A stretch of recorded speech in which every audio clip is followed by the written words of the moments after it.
हाय बेचारी बहू। सरिता की शादी एक अच्छे परिवार में हुई है। उसका पति रोहन उसे बहुत प्यार करता है। घर में उसकी सास शांति और ननद मीनाक्षी भी है, जो सरिता के किसी काम में दखल अंदाजी नहीं करती।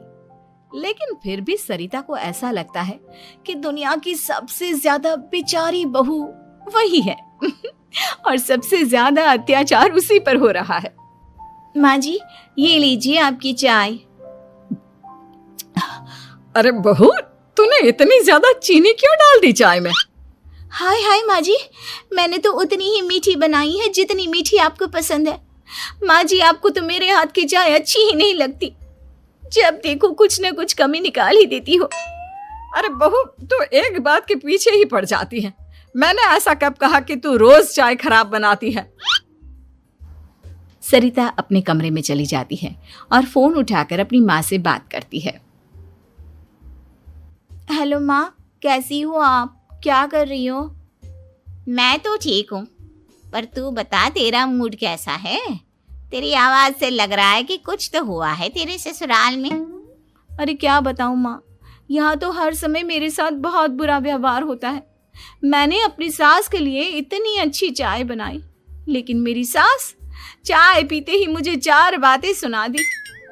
बेटी, तू इतनी छोटी छोटी बातों पर ध्यान ही क्यों देती हो?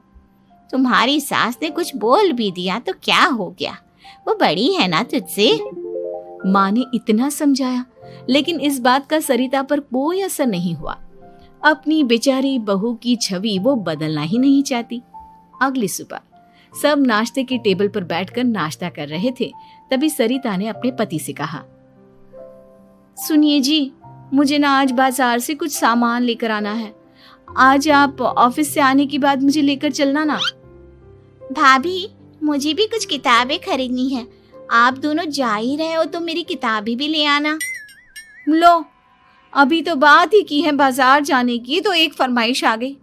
माँ जी, आप भी बता दो कुछ, और हाँ, मोहल्ले वालों से भी बोल दो अगर वो कुछ मंगवाना चाहते हो तो। बेचारी मीनाक्षी अपना सा मुंह लेकर रह गई। ये सब देखकर रोहन से चुप नहीं रह गया और वो गुस्से में बोला, सरिता, क्या हो गया है तुम्हें? मीनाक्षी ने तो सिर्फ किताबों के लिए बोला है। तुम्हें मीनाक्षी से इस तरह से बात नहीं करनी चाहिए। माफी मांगो उससे अभी। क्या? मैं माफी मांगू? दिन भर आपके घर के काम करूं मैं, आपकी और आपके घर वालों की बातें सुनूं मैं, और अब माफी भी मैं मांगू? ऐसा कभी नहीं हो सकता। ये बोलकर सरिता वहां से चली जाती है। एक दिन उनकी पड़ोसन घर आती है। अरे सरिता, क्या कर रही है? और क्या करूंगी भाभी जी, बस घर का काम ही कर रही हूँ। आप बताओ कैसे आना हुआ? अरे मैं तो तुम्हारा हालचाल पूछने आई थी, लेकिन तुम तो बिजी लग रही हो। कोई बात नहीं, मैं बाद में आ जाऊंगी। और क्या करूं भाभी जी, जब से शादी होकर आई हूँ ना, बस काम ही कर रही हूँ। और इस घर में ना कोई मेरी कदर नहीं करता। पति है जो बस घर से ऑफिस, ऑफिस से घर। ननद को तो कॉलेज से फुर्सत नहीं। बची सास तो उनका सारा समय मेरी गलतियां निकालने में लग जाता है। अरे ये क्या कह रही हो सरिता? तुम्हारी सास तो पूरे मोहल्ले में तुम्हारी तारीफ करती फिरती है कि तुम बहुत अच्छी हो, पूरा घर तुम्ही ने संभाल रखा है। हाँ तो क्या हुआ, इसमें गलत क्या कहती हैं? सच्ची तो कहती हैं। मेरी मर्जी के बिना इस घर का पत्ता भी नहीं हिलता। शाम को जब रोहन घर आया तो उसने सबसे कहा, कल हम सबको मौसी जी के घर जाना है। उनकी बेटी की शादी है। सब अपनी अपनी पैकिंग कर लो, सुबह होते ही निकल जाएंगे। और सरिता, तुम कान खोलकर सुन लो, वहां जाकर किसी की बुराई भलाई शुरू मत कर देना, नहीं तो मुझसे बुरा कोई नहीं होगा। हाय हाय जी, आप तो ऐसे कह रहे हो जैसे मैं सुबह शाम सबकी बुराई करती फिरती हूँ। आज तक कोई कह नहीं सकता कि मैंने किसी की पीठ पीछे किसी के बारे में कोई बुरी बात बोली हो तो। अरे बस बहू, बात को और ज्यादा आगे मत बढ़ा। हमें सब पता है तू हमारे साथ क्या व्यवहार करती है।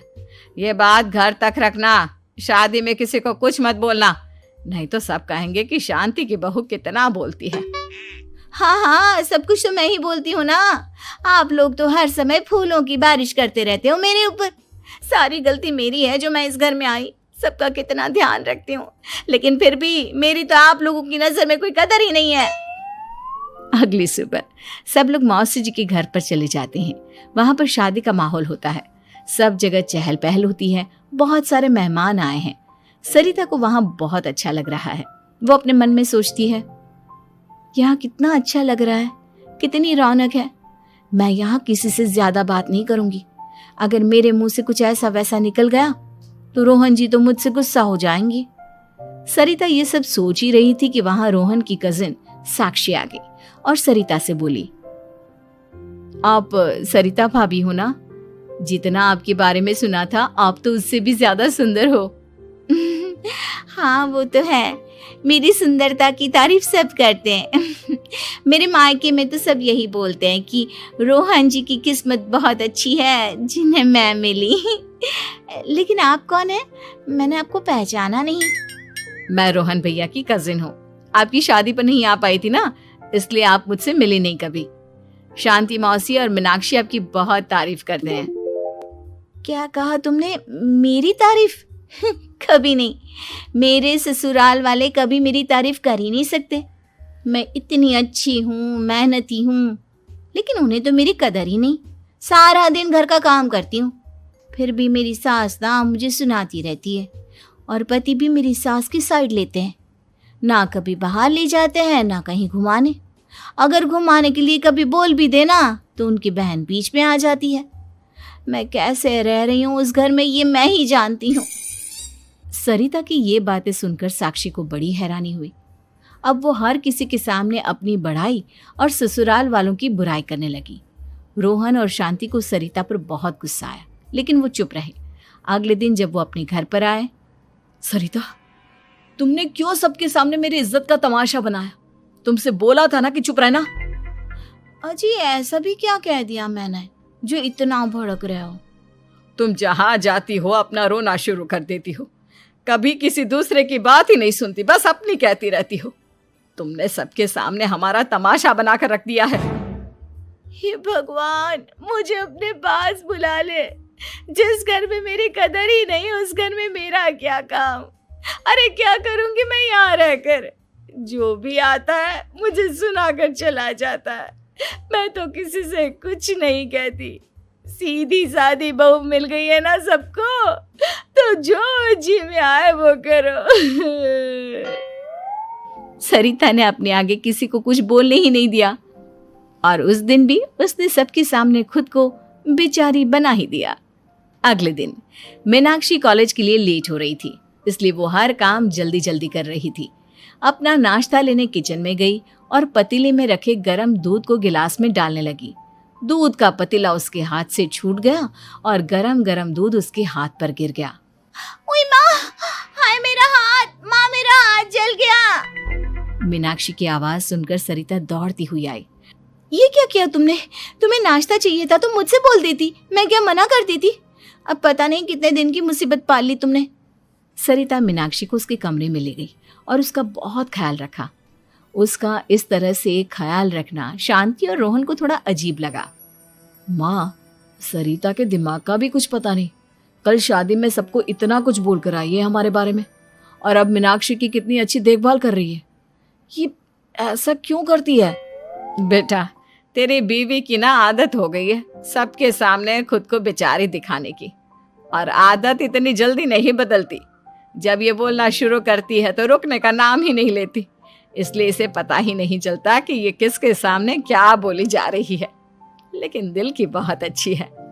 हमें भी अपना दिल बड़ा करके ये जैसी है इसे स्वीकार करना चाहिए।